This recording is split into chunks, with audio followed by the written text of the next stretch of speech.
Hey everyone, my name is Russell Brunson. I'm here with Robbie Summers, and we're excited to bring you guys some really cool stuff. This is obviously, as you know, the Millionaire Incubator training course.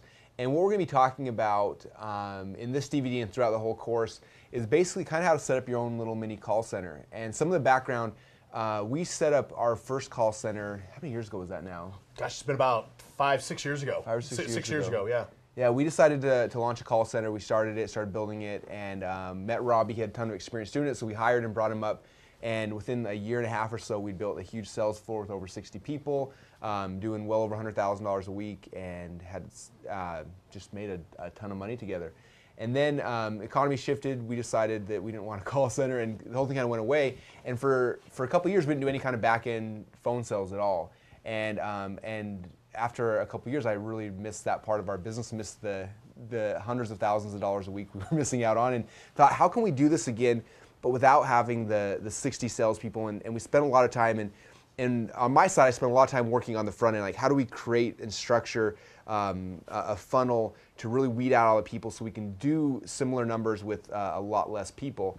And we had something built that I thought was pretty good, and we set it up and we ran it for about a month. We generated about 100 leads or so. We had 2 salespeople trying this thing out. I took out our old scripts we had, we dusted them off, and they went to work. And in an entire month, they closed 1 deal. And I was like, man, this is harder than I remember it being. And so I called Robbie up one day, and I was like, hey man, just was curious if you'd be willing to come in and spend a couple hours training the 2 little salespeople we have on the old scripts that we were using and how it, and see what could happen. And luckily Robbie came in, spent about 4 hours with our little mini sales team, and the next day they did $36,000 in sales. Next week did $67,000 in sales, and we haven't looked back since. And so, and again, we're doing those kind of numbers with a very small team, and that's kind of why this whole product came about. Everyone started asking us like, what are you doing? How are you doing the similar numbers that you were doing 60 people with 2 or 3 people? And that's why we decided to put this course together. So we're grateful. I'm grateful to have Robbie here, and we're going to be going through this DVD. This part of it, we're going to be talking about all the call center setup. And so this DVD is really for you, the entrepreneur. The other DVDs are going to be a lot more specific to the salespeople, and we'll talk about that as we go through. But Robbie, thanks for being here, and excited to have you, and excited to go through this. Awesome. Thanks, Russell. Excited to be here as well. And we've got some neat things that we're going to talk about today, and really a great way to help you guys build and grow your business and to make additional money. And as Russell was talking about, one of the things that we did initially is we had a huge call center. And there are so many headaches that come with a huge call center. It's not even funny how many, you get a room full of 60 salespeople, and they're all prima donnas, and they've all got their own egos, and they all think they need to be doing things their own way. And it can be an incredible headache. It was for Russell, for me, for our entire team, to be able to build that and grow that. And so here, we've got a picture of a huge call center, and this is exactly what we don't want to have. Is a bunch of people trying to do things their own way, a bunch of egos going their own way, just a very small, directed group of people that can produce big numbers. And the great thing about that is that for you as the entrepreneur, it's going to make you a lot of money, and it's also going to give that opportunity for just those 2 people to make a lot of money as well. And so it really creates a great win-win situation for everybody that's involved with this mini call center. Now, one of the things that we're going to talk about today, and I'm going to talk about Vince Lombardi. He's one of my all-time heroes. I loved playing football, did a lot of different things with that, but Vince Lombardi, for anybody who doesn't know, was probably the greatest NFL football coach of all time. And when he was coaching the Green Bay Packers, and he was the head coach of the Green Bay Packers, we've got professional football players, the very best football players in the world at that time. At the beginning of training camp, he would walk in to the room with these professional players. They played Pop Warner football, they played high school and junior high football and college football, been playing football in the NFL for a number of years. And he'd walk in and he'd say, now notice I've got my Boise State football. Russell and I I was going to bring a full-size football, but I didn't have one that was Boise State. So Russell and I, we're big Boise State fans, but Vince Lombardi would walk into the room with the football players, and he'd say, hey guys, this is a football. And he would go and he'd walk out and he'd say, this is the football field. These are the goalposts. This is the goal line. And he would start with the very, very basics of teaching people how to play football. And which seems really odd because some of you guys might have a lot of experience already doing sales. And even with that said, maybe even you guys have some sales guys. That's good. That's wonderful. We're going to start with some very basic things. We're going to talk about things that are going to help you to build and grow your business. And maybe even some things that if you've already done a little bit of a sales call center, or you've already got some sales guys, maybe some things to go back and to take a look at, or some things to add into your current process. And if you don't have it, if you don't have a clue, and I'm sitting here and saying, hey, this is a football, or hey, this is how you set up a call center, we're right in the right place right there. So the very first thing that we're going to talk about, that setting up a call center, it's not a difficult thing to do if you have the right things put in place. There's some bare essentials, some necessities, some things that you've got to have. The very first thing is you've got to have leads. And Russell is going to talk about this, he talks about it in the other DVDs, but the way that Russell is driving in leads, and he's taught you guys how to drive in leads, is incredible, because what it's doing is it's weeding out what took us, 60 guys and 3,000 leads. Now it's, hey, we're getting 30, 40 leads a week. 2, 3 guys handle that and are able to produce the same amount of money because they're weeding all the people that aren't good out on the front end. Yeah. And so it's incredible what Russell's doing with these leads and how they're driving them in. Now, this is going to sound silly. Next thing you need is you need phones, guys. I was calling leads once for somebody and went and talked to him and said, hey, I need phone numbers on these leads. You need leads with phone numbers. You need phones. We are calling out to people. Again, we're going to be talking about some things that are going to be pretty basic. The next thing that you've got to have, and I think this is critical. There's a lot of different headsets that you can get. This is a headset that I picked up at Staples for 20 or 30 bucks. You can get more advanced ones, get wireless headsets. That's actually what I use most of the time, is a wireless headset. Something that keeps me in the zone of who I'm talking to, and that they can hear me and communicate, and then I can move around. I've called on the phone before where I've got to hold that up, the receiver to my ear, and that's a difficult thing to do because I'm very animated, and even though they can't see me on the other end of the phone, they can feel me. And they can understand that I'm passionate and I'm emotional about the things that I'm doing. A headset allows me to be able to do that. The last thing that you've got to have, and this is something that is really, really critical, is you've got to have superstar salespeople. And there's some very particular ways that we can talk about how to drive in and find those superstar salespeople, and that's really what we're going to talk about. But in order to have those salespeople, you've got to have some things that are set up and in place, and I call these specific measurable results. Stephen R. Covey kind of talks about always having results, being results driven, and the things that you're looking for as you're building and growing this your call center. You want to create a compelling scorecard. People, and especially salespeople, they play differently when they're keeping score. I don't know if you guys have ever been out playing with your kids and maybe you go bowling and you say, gosh, we're not going to keep score today. It doesn't matter. But if I go, Russell, and we go bowling, okay, we're keeping score, right, aren't we? Russell, if you and I, we've gone down to the mat, and maybe it wasn't the mat, but we've wrestled a couple of times, and I know how many times you've thrown me around, and you know how many times we're keeping score. I never forget that. Yeah. I saw people I've wrestled years and years ago, and in my head I still know if I'm up or down. Anyway, I'm a big scorekeeper. It's so critical because, and we're going to talk about this, the types of people that you want as salespeople, they're going to have that mentality, that attitude, and people react differently when you're keeping score. So your scoreboard, and I'm going to show you a picture of what your scoreboard should look like. There's a few things that it should do on a weekly basis, a monthly basis, and an annual basis. Okay, you need to know where we're at right now today. Where am I at on Monday, Tuesday, Wednesday? Where am I at monthly? Where am I at annually? I want to know where I'm at, what I've accomplished, what I've achieved, and how far ahead or how far behind I am the next guy in front of me or behind me. It's important for them to see that and to have it in a place that's visual, that they can know and understand what that looks like. The second thing is where we want to be. we can sit here and we can talk about goals, and we can do a whole training and spend days talking about goals and how to set goals.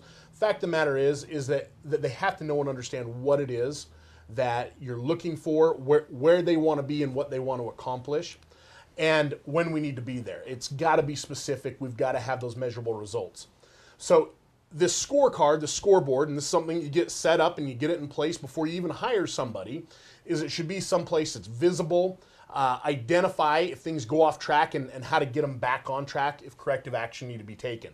Now, Russell, you remember that, you remember our boards and what they look like? I And do remember that. our call center, if you look on the left-hand side, we've got, everybody, and we had a number of these boards that were hanging up around our office with the 60 guys, and each and every day we would come in and this is what I produced on Monday, this is what I produced on Tuesday, throughout the entire week, this is where the company is at, this is what my goal is at, would be on the right side for that week. And we had a whole nother separate scoreboard that we would use as far as where people were at annually and monthly, and would break it down so that they knew how and why they were producing. And Russell, you remember when we had that sales floor, when you would walk down on the sales floor, what would everybody want to show you?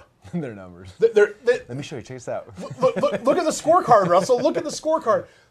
They want to see it. They want other people to see it, and they want to brag about it. And having the scorecard right up there in front of everybody is a great thing. Now, on the flip side too, somebody whose numbers aren't great, and say it's halfway through the week, gosh, all of a sudden they see everybody else on the floor is doing great. Yeah. They're embarrassed, and whatever it takes to get those numbers up, they're willing to do it. And so having a scorecard, and this is very simple, very easy to look at. We've got our blue and orange tape is what we use, just on a whiteboard that we got at I think we got at Home Depot. Yeah, they were like cheap. $5. Yeah. And every week we would erase it, and then we would keep an Excel spreadsheet and we'd post that up. As far as where people were on an annual basis and monthly and things of that nature, we'd call it a 6-week rolling average where they're at. And those are the things that we would look at, because either I know I need to do better because I see everybody else in the company is doing great, or I'm doing great and I'm top and I can, top guy, and I can walk around with my chest puffed out, and when the owner comes down, I'm like, hey guy, look at this. I'm number one, you know that, right? It's so critical to have that scorecard and have that up in front of everybody for them to see and understand where we're going. The other great thing too is especially after you've hired a couple of people, there's nothing better than looking at hiring that third person and walking in and saying, hey, look, Robbie this week, he's made $2,000 because this is our commission scale.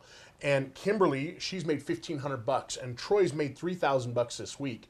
All of a sudden, what it does is, as new people come in, it's not just so you're telling me that you make a lot of money. No, I'm showing you that people here make a lot of money, and it reinforces that in their mind when you have a new guy come into the office. That's one of the big keys, I think, of finding superstars. Is a superstar doesn't really want to normally come in like build a new thing. They want to come in and be like, wow, I can tap into this and jump right in and start making money today.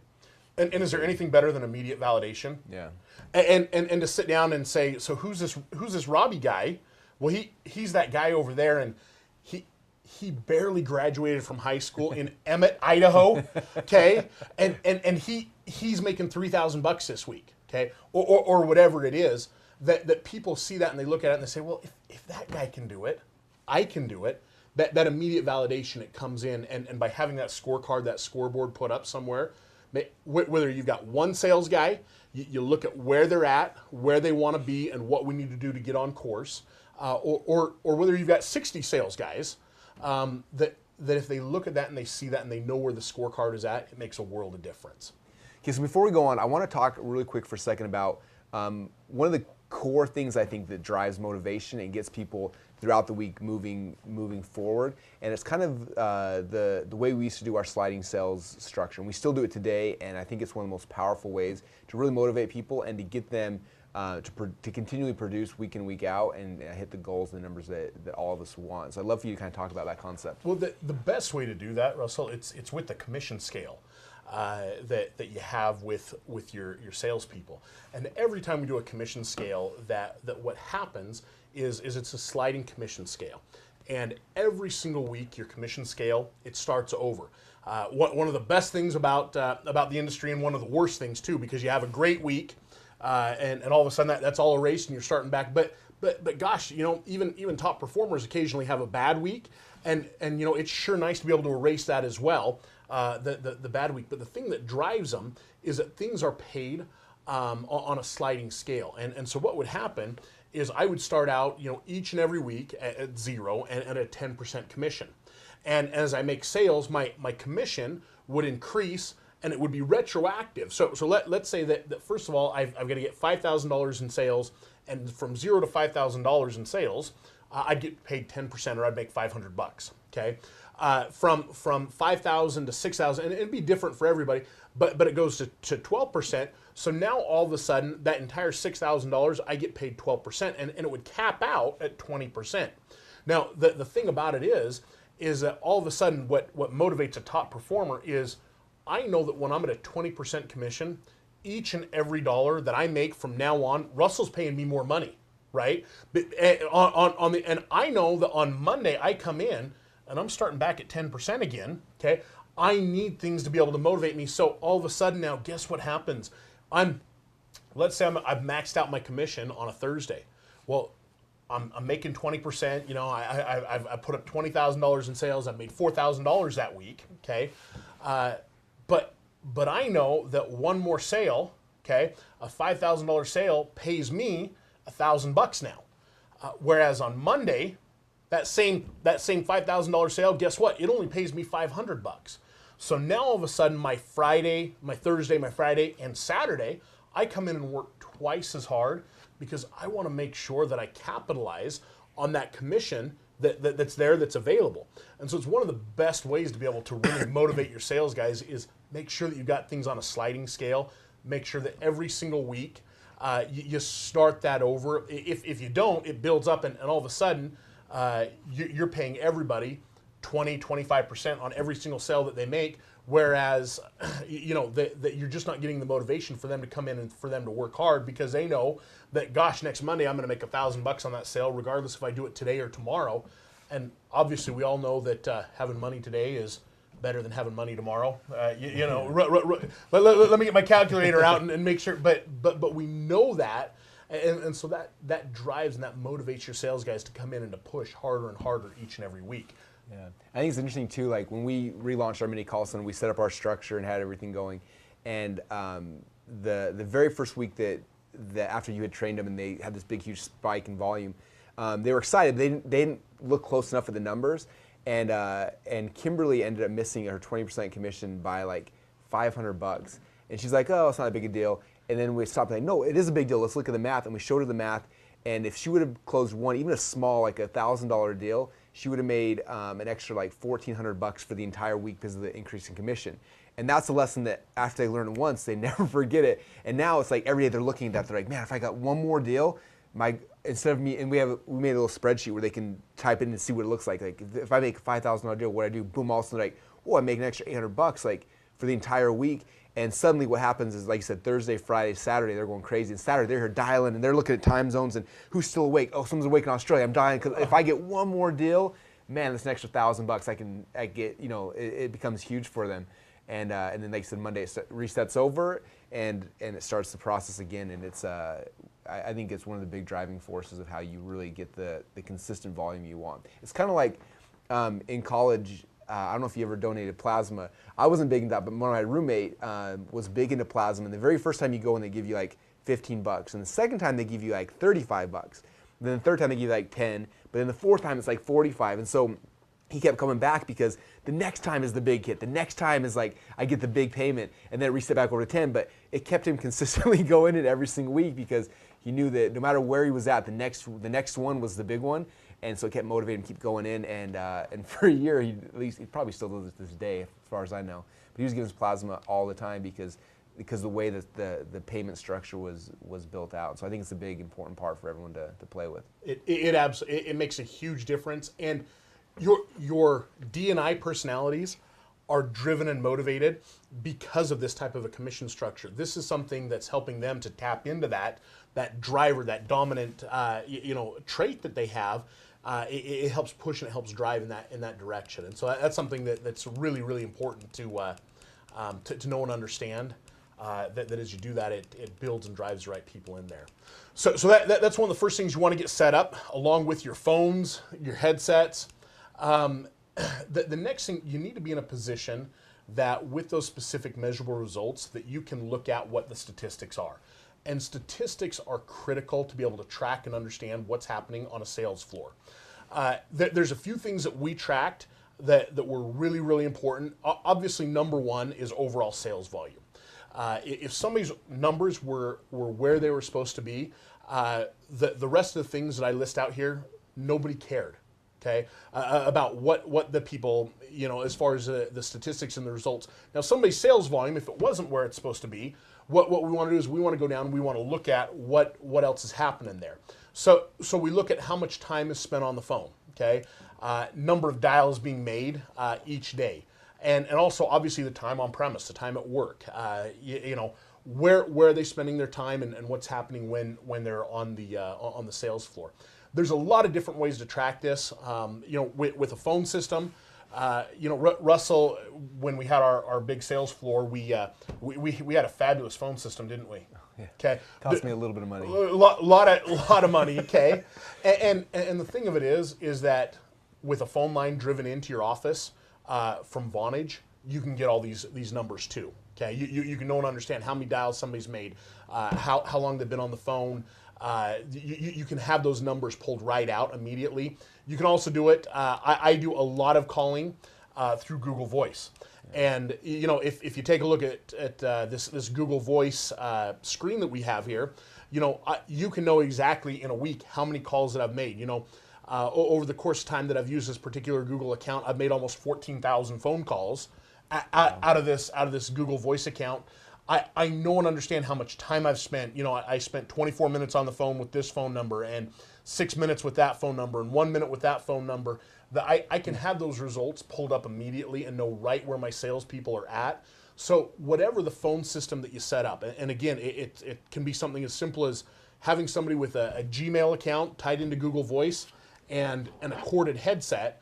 You can get those results. It's not a difficult thing to have those statistics in front of you because we want to make sure that we're giving our salespeople every opportunity to be successful. Salespeople need structure. They can't just be thrown out there and just say, hey, here's a stack of leads, go and run with it. Don't let them convince you otherwise. They're good salespeople. They'll try to convince you of it. They're salespeople, okay? And gosh, call it the American way, whatever we want to. They want to get away with doing what the least amount as possible, okay? They've got to have structure. They need to have that. And what happens is when they have that structure, they really thrive. And so make sure that you set your expectations with your salespeople right from day one.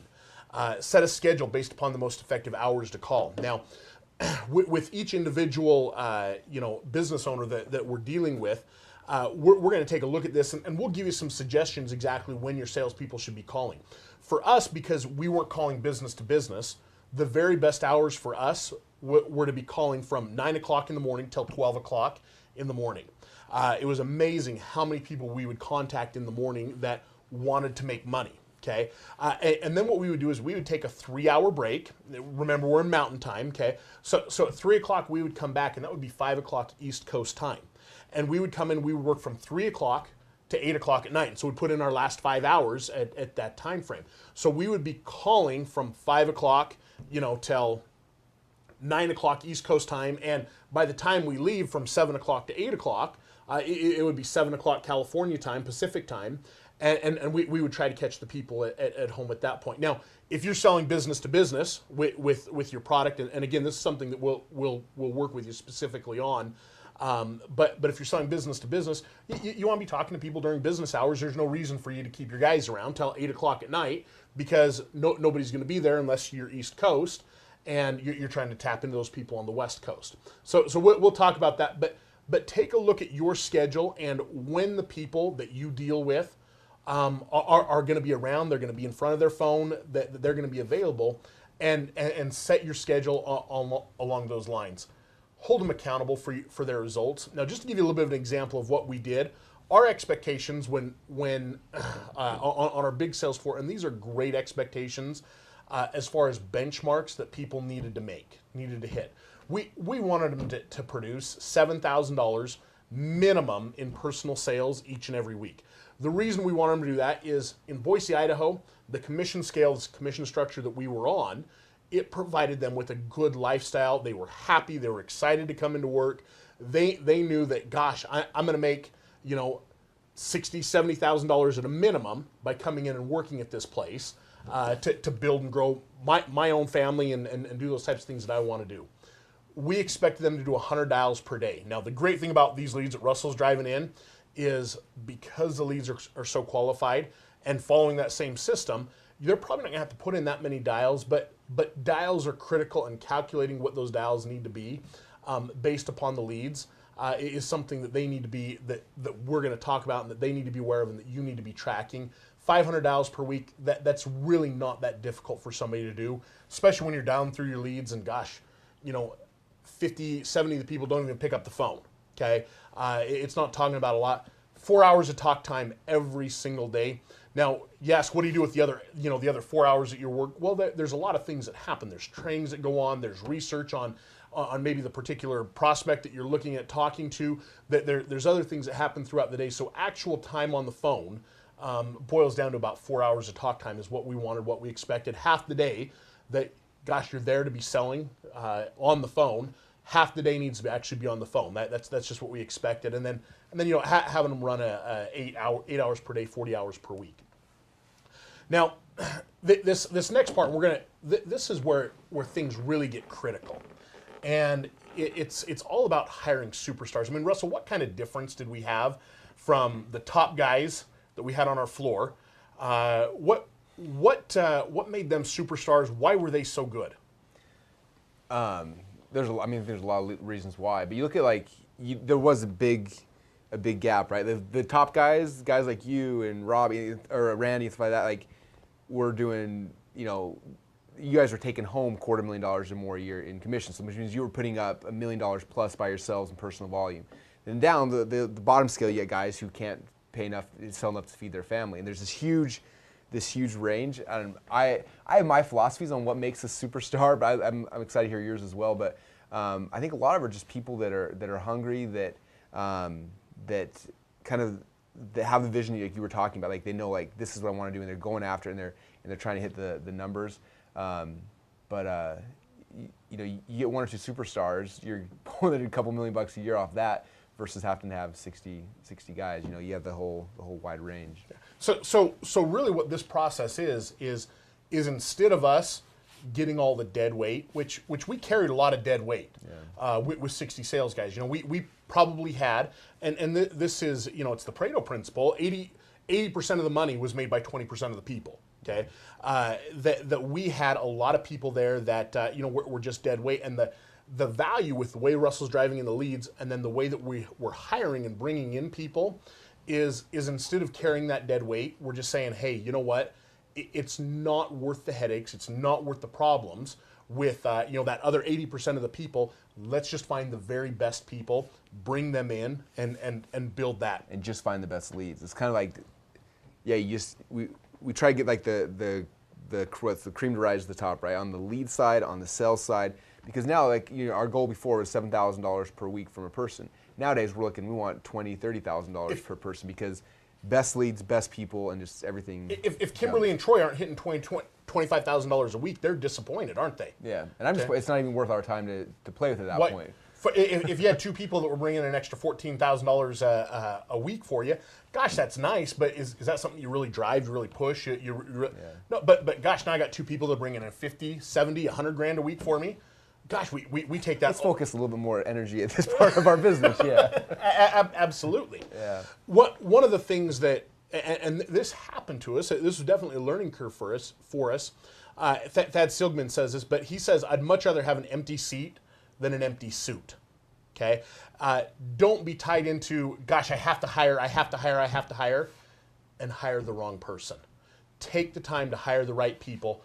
don't hire somebody that's empty, that's not in the right point, the right position, the right place in their lives to actually just fill up a seat in your office.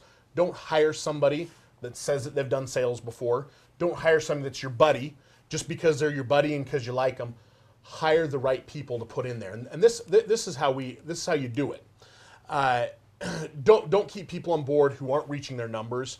Don't let an empty desk motivate you to hire the wrong person. Now, I think everybody out there who's ever been in business has at least seen or heard of the DISC profile. A lot of people have heard about that, and I think the DISC profile is awesome. It's incredible. When I'm looking for a salesperson, okay, I want somebody who's going to be a high D, high I type person. I want somebody who's going to be influential, somebody who's going to be dominant, somebody who's results driven, somebody who's friendly, enthusiastic, optimistic. I want all these types of people.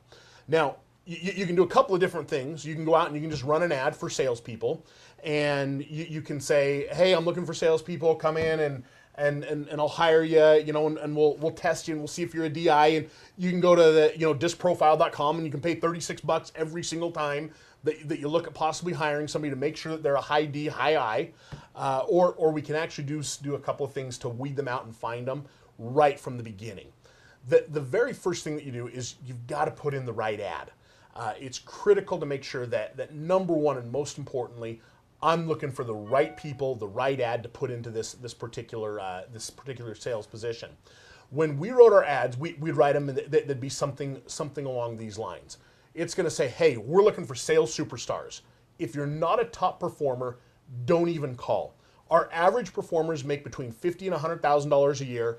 Our superstars make well over $200,000 a year.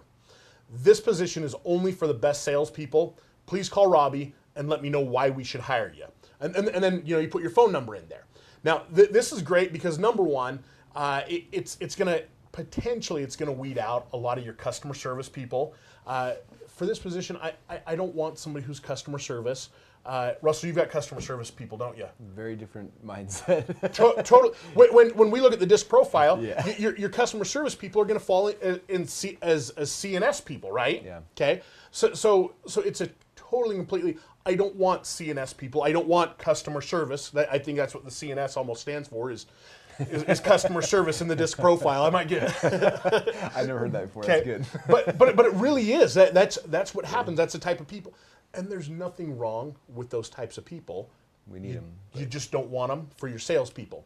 So that's the first thing is placing that ad. I love the attitude because if you look at a performer, this is gonna make them be just standing call let us know why we should hire you. They're thinking I gotta sell this guy and why I should hire me. I'm the best. You look at the superstars, that motivates them, and other people that aren't, that freaks them out. They're avoiding that the plague, where the right person is challenged by that and they want in. I'm a $200,000 a year person. I'm gonna call them and explain why I'm why I'm that person, and it definitely attracts the right kind of person. It weeds them out, doesn't it? Yeah.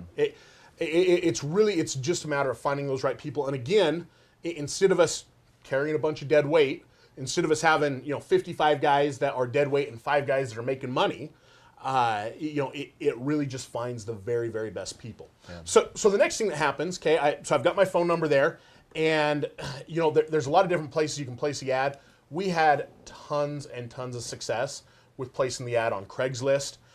We did traditional newspaper advertising. Another place is that if you have current team members and you know somebody that, gosh, they might be a high D, a high I, don't just hire somebody because they, that they're a current team member, but don't be afraid to bonus your current team members for bringing in the right people. We had a lot of referrals, and some of our best people. Ben came because he knew Randy, because Ben Ben was a sales superstar for us. Derek came because he knew, and so it was just finding. Don't be afraid to bonus those current team members. You spend time with people that are similar to people you like, and usually superstars hang out with other superstars. They always talk about your income is the average of your 5 closest friends, and so most salespeople know other good salespeople. They hang out with them. They're selling each other on what movie to go to, all that kind of stuff, and so it's good. All the time. Look for that.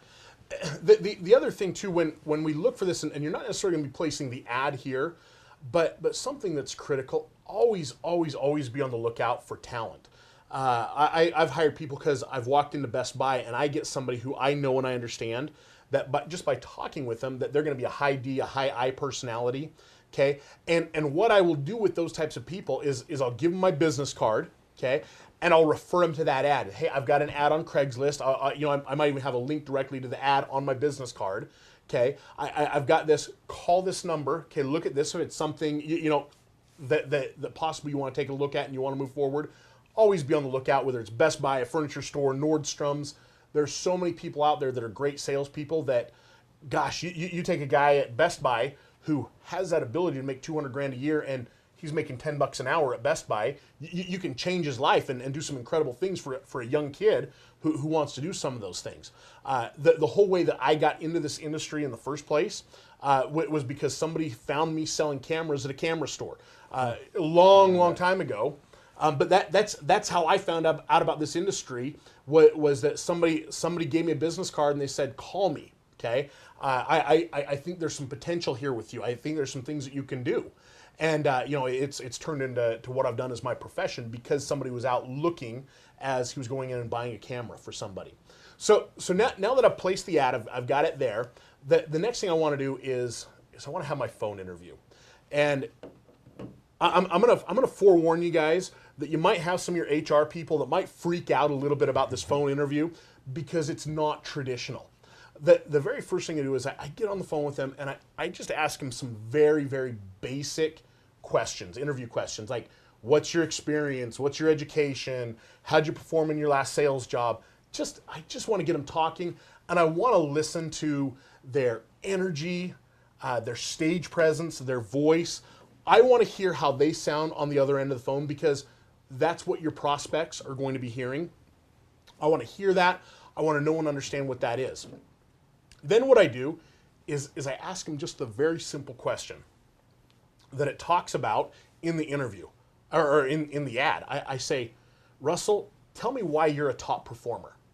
And all of a sudden, it's kind of back to that old, you walk into a sales job and they have a pencil and they say, hey, sell me on why I should buy this pencil. Okay. And they're kind of thinking that in the back of their heads, okay, that, oh, I've got to sell myself on why I'm so good. Now, this is the part where you find your D and your I personalities, okay? It's really the defining moment in the entire interview process. And this is where, I'm gonna tell you, this takes some time to find the right people, the right sales superstars, but don't hire an empty suit just because you have an empty seat. So they take time and they just build themselves up, and they say how great and how wonderful they've been and how they've just been top performers and how they've just excelled at every aspect in every job. And I've never had somebody on a resume for a sales job or talking to them just be like, yeah, I don't get along well with people and I don't work with, I'm not friendly, Yeah. Okay, the people want to know and understand, and they just build themselves up. So they've got this great big ego, and then what you do is you just crush their ego.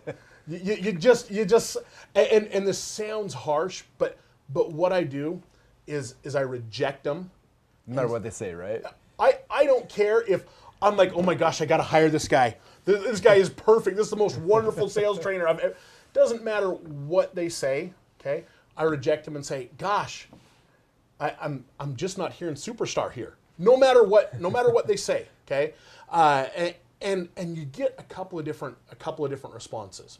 Okay, the one response and the majority of people that respond say,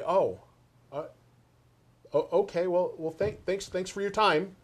Okay, now obviously, if I'm doing phone sales and somebody just simply says, hey, you just told me how good you are, I don't think you are that good, sorry, and they say okay and they hang up the phone, what's going to happen the first time they're on the phone with your prospects and the prospect says, gosh, I'm not really sure about you, I'm not really sure about your product?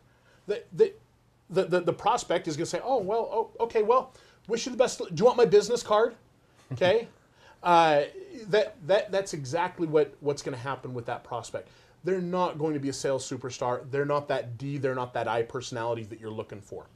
Now, on the flip side, the first time that this happened to me, and it's kind of interesting. We're talking with Kimberly a little bit about this, and Kimberly, when we did this, she said, "Are you not paying attention? Did you not hear what I just said?" The first time that somebody did this to me, we went through this whole process, and he said, "Gosh, Robbie, you know, I'm 21, 22 years old. Robbie, I'm just not hearing, you know, superstar. I'm not hearing top performer." And I said, "Well, apparently you want to make less money." And the HR person was like, "Okay, hey, we want you to take the next interview." Okay, all of a sudden, because if I'm that afraid of rejection, I'm not going to be a good sales candidate. I'm not going to work out well. And what that does is immediately, within 5 minutes of a phone interview, I found somebody who's my I personality. Chances are that them falling out of that category are pretty small. Now, so we listen to their response, and their response needs to be, do you want to make less money? Are you are you stupid? I've had people tell me that before. Are you stupid? You're exactly who I want. Okay. I've had other people say, "Are you deaf? Did you not hear what I just said?" Okay.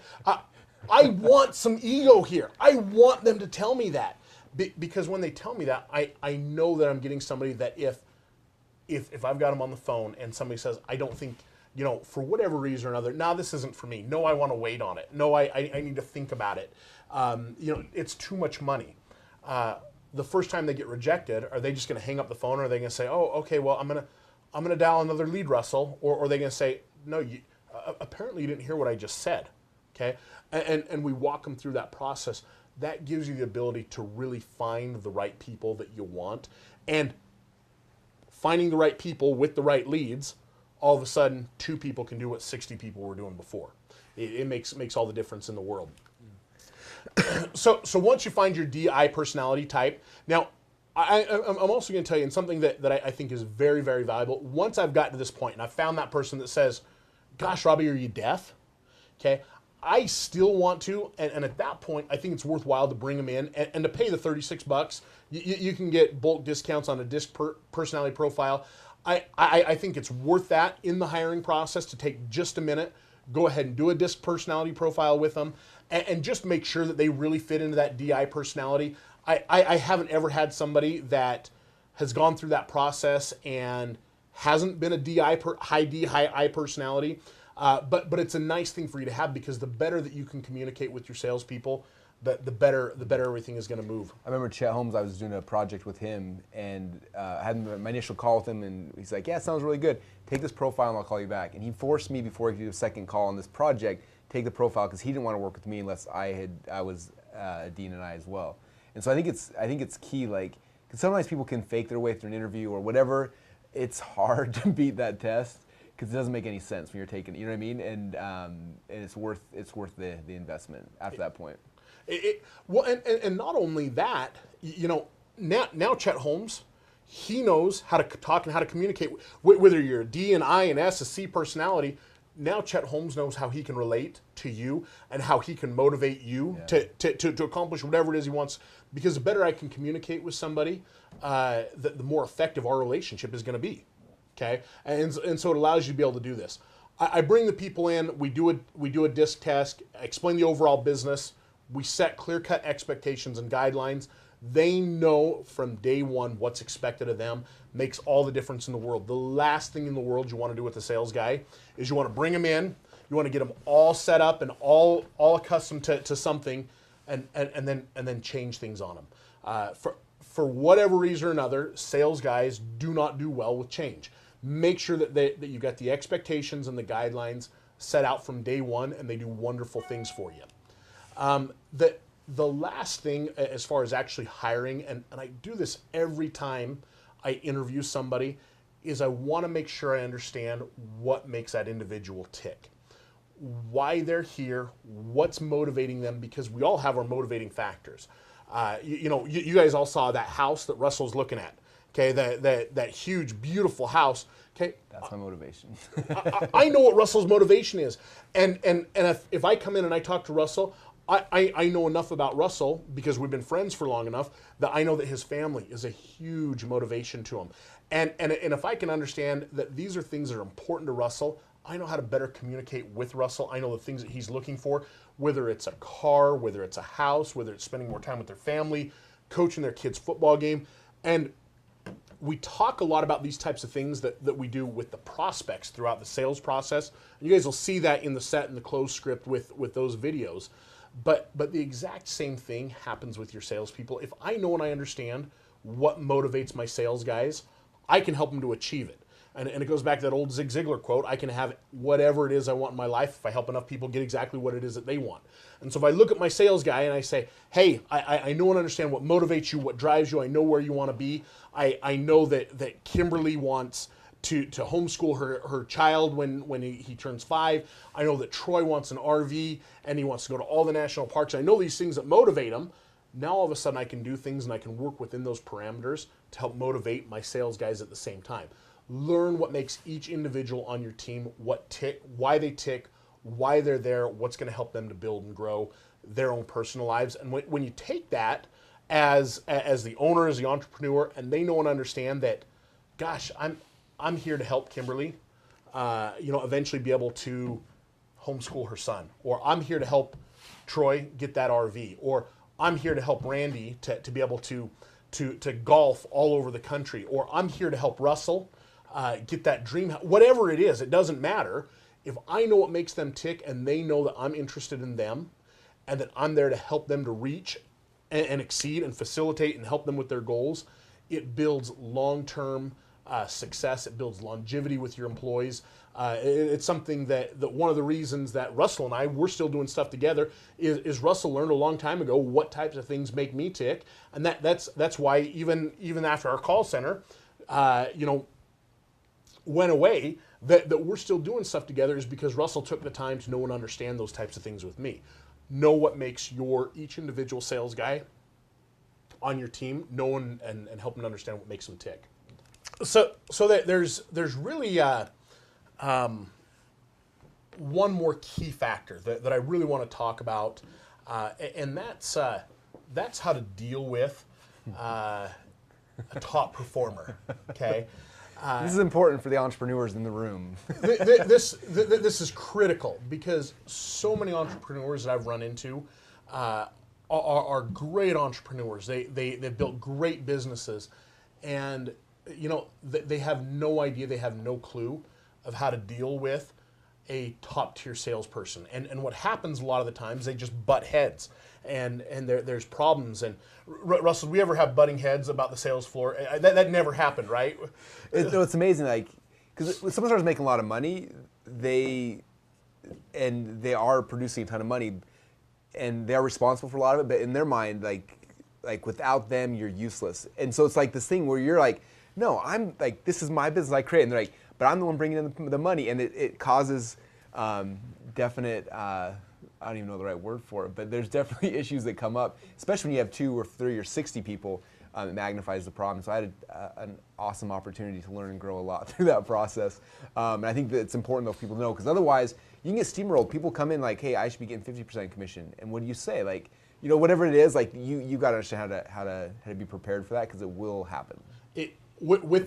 Especially with hiring, expect it. If this doesn't happen, you got the wrong guys. you haven't hired D&I personalities. You've hired the wrong types of people. Yeah. You want this to happen, okay? So that there's a couple of things, and top producers have a number of attributes that can translate into restlessness. They're original, they're intelligent, they're full of ego, and they generally get frustrated in most companies and end up starting their own company. A lot of the times they have the same ideas, the same mentality as the entrepreneur. And there's a way to work with them and to rein that in, to pull that back, to make sure that you're working with the right types of people. So this is going to sound funny, okay? But the key to working with a top performer is never, ever tell them no. Now, Russell, I tell you that, and you never, ever tell your top performers no. Russell's sitting there and like, I'm going to be broke. I'm never going to make any money. Okay. Obviously, okay, one of the things to make sure that you understand and realize is that just because you're not telling them no doesn't mean you're telling them yes either. You've got to redirect their energy or give them some hurdles to jump through. I'm going to go through just a couple of examples that we can talk about and how it'll work. So let's say I have my top performer come in and he says, gosh, you know what, Russell, if we had better communication between all of our departments, I believe our sales would increase. Okay. Now, first of all, if that kind of sounds like a good thing, right? Gosh, let's all communicate better and we're all going to make more money, right? Well, if all of a sudden, if I just tell my top performer, yeah, sure, run with it, that's great. The top performer, he starts taking that, and guess what? You give them an inch, they take a mile. They keep run with it and run with it and run with it. And they ask, so can I put that program together for you? So all of a sudden, we think as, you know, the entrepreneur, as the business owner, well, of course I want better. I want better communication between all my departments. And it just obviously it makes sense that if we had better communication, I'd make more money, right? Okay. Yeah. So we look at that and we think of that, and the entrepreneur, they say, well, sure, yeah, go run with it. Again, if you do that, you start to build a foundation with that top performer that they're just going to keep running, and they're going to keep running. And so the way to deal with it is, gosh, that is such a great idea. Tell you what, you increase sales, you get 3 additional sales each month for the next 3 months, and I'll let you run with it. Now what I've done is I've taken the control back. Okay, I haven't told my top performer no. Okay, in fact, I've told him yes. I told him yes, I want you to create that program for me. But instead of just saying yes, go run with it, I've given him something to do, a hurdle to jump over, a hoop to go through, and he understands and he realizes that I'm still the guy that's in control of the entire process. Another example is your top performer comes in and says, hey, these leads, they're terrible. Does that ever happen with a sales guy? That was like the worst conversation. These leads are no good. Same leads you called last week. They're no different. Okay. What's changed? Your mindset. Yeah, okay. Between your ears is the only issue. Absolutely. Okay. Or they might say, "Gosh, the promo that we're running, it's terrible." And the thing that can happen, and it's so interesting when you put it back on the sales guy. If they didn't like, say, the way that the ad copy was written or whatever it is, but the very first thing to do is don't get defensive. With a top performer, you start getting defensive, and they can see that, I don't know, that smoke coming out of your ears, they see that. Well, because they're a top performer, because they're dominant types of personalities, they're going to fire right back. And nobody ever gets anywhere. When you start arguing, you start getting defensive, and you're both defensive, nobody wins. You both lose is what happens. But something to come back and say, I designed the one that you're criticizing, or I got those leads that you're criticizing, but where would you like to get leads from? Okay, so now all of a sudden, I take ownership for it. That they understand that, but at the same token, I tell them, gosh, I put it back on them, and I let them take some responsibility for it as well. And what happens, because the sales guys don't know how to write a better promo piece, the sales guys don't know how to drive leads in, the sales guys understand and realize that, gosh, it really is in between my ears. It has nothing to do with the leads, it has everything to do with me. But by just saying, hey, where do you think we ought to get it from? And by not getting defensive, it makes a world of difference with your sales guys, with your top performers.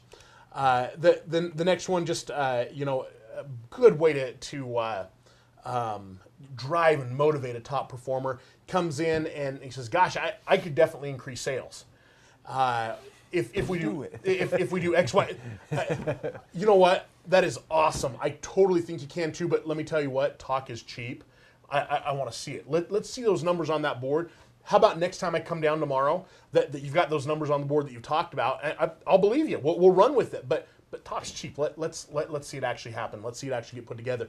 And that scoreboard, that competition. Yeah. Russell talks about. I'll bet, Russell, I could ask you about guys that you wrestled in high school and maybe even junior high that maybe beat you.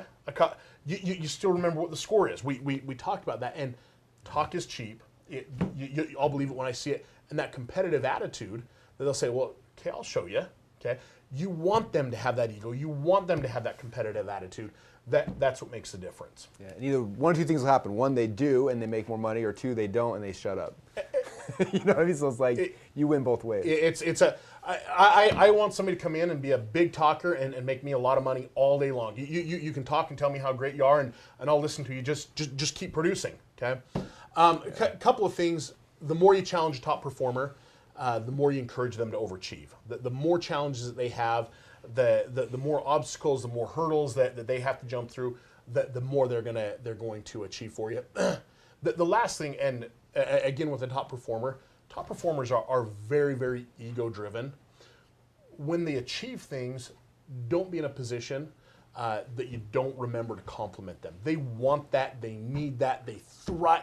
I thrive on compliments. I want them. I want you to tell me how it worked out, and especially when something was good. I came in and did that training with Russell, and gosh, I must have texted Russell, every week for 2 weeks. How are they doing? Because I want to. I want that. I thrive on it. I love it. So do your top performers. They want to hear how good they're doing, and don't over compliment them. But when they reach and exceed their goals, make sure that they know that you've noticed. Make sure that you compliment them. And it can be simple things. It can be an extra bonus. It can just be like, hey, great job. I saw that you blew your numbers away last week. They want that. They need it. They thrive on it. And in a lot of respects, it makes a bigger difference than even a paycheck sometimes. It was amazing. We would bring in CDs or DVDs, and we would use those with our sales guys when somebody exceeded their sales performance, and they didn't care that they just made $1,000, but that I was complimenting them and I was giving them a new CD. You give them an iTunes gift card or something, or it's amazing. The award, yeah, it's the recognition.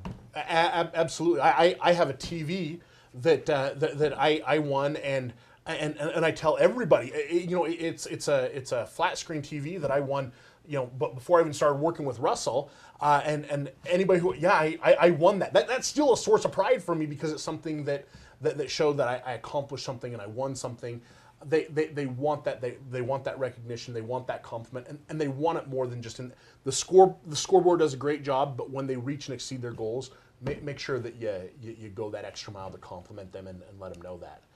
And that's really as far as getting things set up, the basic process, the mindset, the ideology that you need to have. But behind working with the sales guy, working with the top performers, hiring them, bringing them in, and building a call center, it's a real simple thing if you follow those steps that we talked about, that we walked through. Russell, if we would have done things that way 6 years ago when I first met you, we probably never would have gone through the headaches and the hassles and you and I would have continued to make a ton of money together because the headaches and the hassles aren't there, are they? Yeah. No, we definitely learned a lot. Hopefully for you guys, this will shortcut a lot of pain that we had to go through to kind of figure out the right path. And it's fun now that I'm having a chance to kind of rebuild it after knowing these things and structuring them the right way, how much more simple and smooth and easy things have been.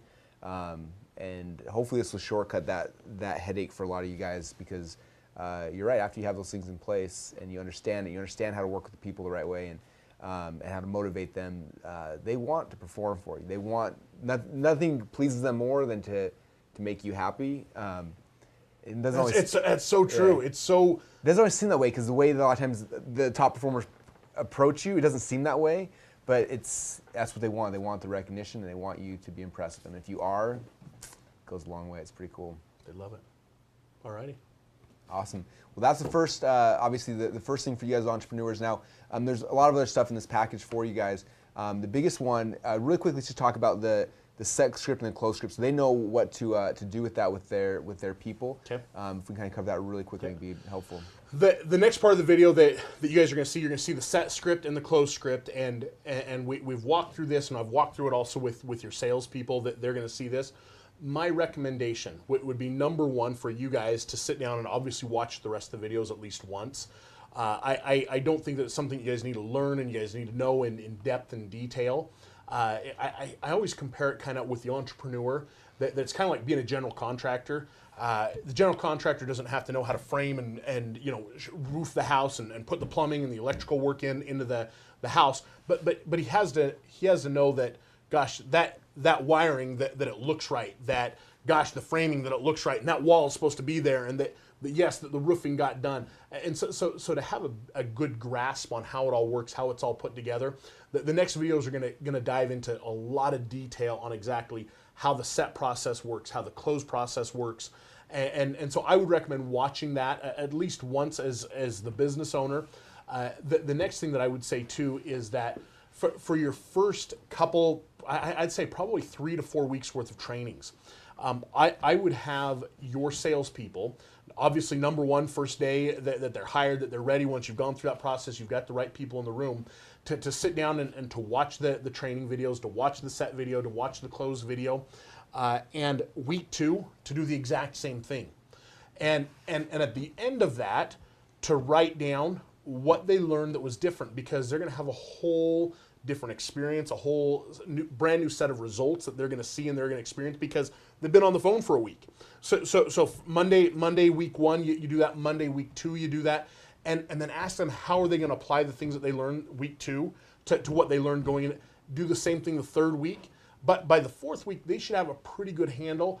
I would still recommend them going back over that training, watching those videos, seeing and understanding those things that we talked about, at least over time, once every couple of months.